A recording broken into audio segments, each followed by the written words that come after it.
Simmons.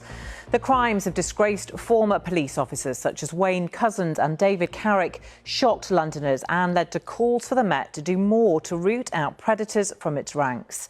Today, the government announced reforms to make it easier to sack those who should not be serving, something the Met Commissioner had been calling for. Our Home Affairs correspondent Sonia Jessup has more. Police officers who betrayed their force, their colleagues and let down Londoners.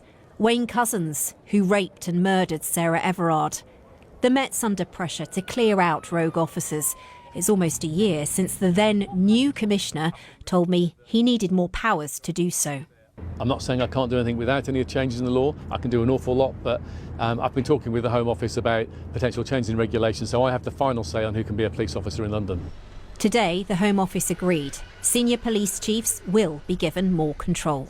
This package of measures will make sure that there is nowhere to hide for officers who don't deserve to wear the uniform.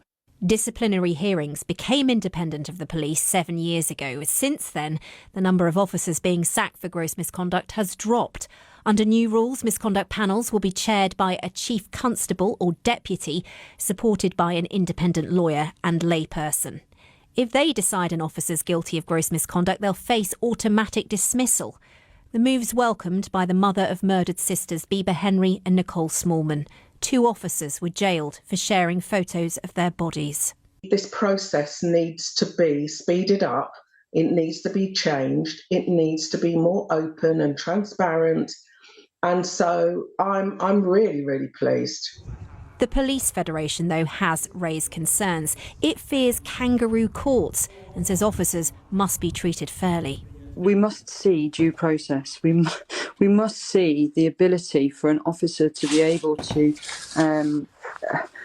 effectively defend his or her position through a process which is currently fit for purpose. But the Mayor says the reforms have taken too long. He wants new laws, including automatic dismissal for officers convicted of the most serious crimes. Will the changes help rebuild confidence in the Met? Tough actions being promised when rogue officers are identified.